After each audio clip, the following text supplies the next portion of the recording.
दोस्तों, धरती पर महाप्रलय का शुरुआत हो चुका है। जैसे ही नए साल का आगमन हुआ, वैसे ही भारत के तीर्थ स्थलों पर आपदा आना शुरू हो गया। दोस्तों, क्या बद्रीनाथ धाम और केदारनाथ धाम दोनों लुप्त हो जाएगा? क्या और भी घटनाएं देखने को मिलेंगे भगवान विष्णु और भगवान शिव के पवित्र धाम में? क्या भविष्य मालिका और भविष्य पुराण में धामों पर की गई भविष्यवाणी अब सच हो जाएगी? आज हम आपको बद्रीनाथ धाम और केदारनाथ धाम के लुप्त होने के बारे में भविष्य पुराण और भविष्य मालिका सहित अन्य ग्रंथों में की गई भविष्यवाणियों के बारे में बताने वाले हैं। दोस्तों, बद्रीनाथ धाम भगवान विष्णु का निवास स्थान है, तो वहीं केदारनाथ धाम भगवान शिव का प्रिय धाम। क्या होगा जब ये दोनों धाम लुप्त हो जाएगा? दोस्तों, बद्रीनाथ धाम धरती का 8वां वैकुंठ धाम माना जाता है। यहाँ भगवान विष्णु 6 माह निद्रा में रहते हैं और 6 माह जागते हैं। दोस्तों, भगवान विष्णु के 24वें अवतारों में से एक अवतार नर और नारायण पर्वत दोनों बद्रीनाथ धाम के मार्ग पर स्थित हैं। पुराणों के अनुसार नर और नारायण की तपस्या से प्रसन्न होकर भगवान शिव केदारनाथ धाम में प्रकट हुए थे। मान्यताओं के अनुसार गंगा स्वर्ग की नदी मानी जाती है। आज इस नदी में लोग इस तरह गंदगी फैला रहे हैं जिससे गंगा नदी पूरी तरीके से दूषित हो गई है। इसी के प्रभाव से पूरा उत्तराखंड प्रभावित हो उठा है। संत अच्युतानंद दास महाराज जी ने ऐसी भविष्यवाणी की थी कि गंगा नदी वैकुंठ लोक वापस चली जाएंगी। दोस्तों, हिंदू धर्म के सभी तीर्थ स्थल किसी न किसी नदी के किनारे बसा हुआ है। कुछ लोग नदियों को दूषित होने का वजह मान रहे हैं केदारनाथ और बद्रीनाथ धाम का लुप्त होना। भारत में रहने वाले लोगों ने सभी तीर्थ स्थलों को मनोरंजन का प्रतिरूप बना दिया है। सनातन धर्म का नाम शर्मसार कर दिया है।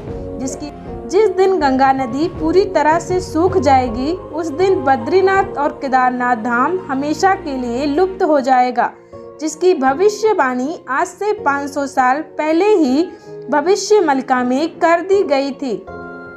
भविष्य मालिका की भविष्यवाणी के अनुसार कलयुग के अंत का संकेत हमें चारों धाम व पुरातन मंदिरों से देखने को मिलेगा। कलयुग के अंतिम चरण और महाविनाश से पृथ्वी पर अनेकों छोटे बड़े बदलाव होंगे, जिसकी वजह से कई देवस्थल लुप्त हो जाएंगे और कई लुप्त होने की अवस्था में आ जाएंगे, जिसका वजह धरती का बढ़ता तापमान और तेज गर्मी होगा। और अगर देखा जाए तो इंसान खुद भी जिम्मेदार बनता जा रहा है। जिस तरह से आज लोग भगवान को भूल गए हैं, उसकी वजह से भी पवित्र जोशीमठ का भविष्य उजड़ रहा है। जोशीमठ में भगवान नरसिंह की एक प्राचीन मूर्ति है, जिसे लेकर अलग अलग मान्यताएं बताई गई हैं। भविष्य मालिका की भविष्यवाणी के अनुसार जब नरसिंह भगवान की हाथ टूटकर गिर जाएगा तो बद्रीनाथ धाम का दर्शन नहीं हो पाएगा। उन्होंने अपनी भविष्यवाणी में यह भी जिक्र किया है कि जोशीमठ के तपोवन में भविष्य बद्री में भगवान भक्तों को दर्शन देंगे। भविष्य बद्री का निर्माण भी आदि गुरु शंकराचार्य द्वारा ही किया गया था। इसी मंदिर के पास उन्होंने एक पत्थर पर दुनिया को लेकर बहुत सी भविष्यवाणी लिखा है। कहा जाता है कि उन्होंने उस भविष्यवाणी को ऐसी भाषा में लिखा है जिसे आज तक कोई भी नहीं पढ़ पाया। संत अच्युतानंद दास महाराज जी ने अपनी भविष्यवाणी में कहा था कि साल 2023 आते ही गांव, शहर, कस्बा धरती में समाने लगेंगे। इन सभी घटनाओं को देखकर लोगों ने ऐसा अंदाजा लगाना शुरू कर दिया है कि अब वह दिन दूर नहीं जब बद्रीनाथ धाम हमेशा के लिए लुप्त हो जाएगा। आप लोगों ने बहुत से ऋषि मुनि महंत से ऐसा सुने होंगे कि कलयुग में भगवान विष्णु कल की अवतार लेकर सभी पापी मनुष्य का संहार करेंगे। तो आइए जानते हैं, जो भगवान विष्णु मनुष्य रक्षा हेतु पृथ्वी पर अवतार लेते थे, अब वही इस कलयुग में मनुष्य के संहार के लिए क्यों अवतार ले रहे हैं। वीडियो में हम जानेंगे कली ग्रसित मनुष्य कौन होगा और भगवान कल की कैसे करेंगे मनुष्यों का अंत। वीडियो में आगे बढ़ने से पहले जान लेते हैं कि कली राक्षस कौन है और उसका जन्म कैसे हुआ था। दोस्तों, बात उस समय की है जब देवताओं और दानवों के बीच समुद्र मंथन किया गया था, जिसमें से रत्न और अमृत के उत्पत्ति के साथ साथ अत्यंत विध्वंसक विष का भी उत्पत्ति हुआ था, जिसको ग्रहण करने के लिए ना ही देवता आगे आए और ना ही दानव आगे आ रहे थे। तब सृष्टि रक्षा हेतु देवों के देव महादेव ने विष को ग्रहण करने के लिए निश्चय किया।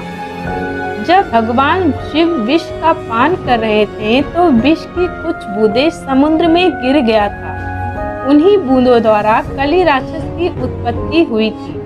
लेकिन सतयुग, द्वापर युग और त्रेता युग में उसने अपना भौतिक आकार नहीं लिया था, क्योंकि उन युगों में पाप की मात्रा कम था। परंतु जैसे जैसे कलयुग का आरंभ होता गया, वैसे वैसे कली राक्षस अपना आकार बनाता गया। कल्कि पुराण के मुताबिक जब कलयुग में पाप की मात्रा हद से ज्यादा बढ़ जाएगा, तब कली राक्षस अपना भौतिक आकार धारण कर लेगा।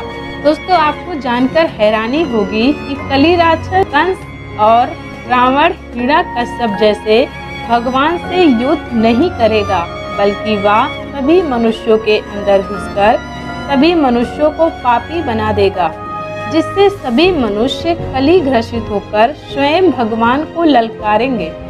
मनुष्य मूर्खता का परिचय देते हुए स्वयं भगवान से युद्ध करने के लिए आगे आएंगे। आइए अब जानते हैं कल्कि अवतार कौन है और वह कलयुग में कैसे करेंगे मनुष्यों का संहार। दोस्तों, भगवान कल्कि भगवान विष्णु का ही आखिरी अवतार होंगे, जो अपने 64 कलाओं से युक्त होकर 64 कुल में अवतरित होंगे। उनका जन्म सावन मास के शुक्ल पक्ष में षष्ठी तिथि को होगा।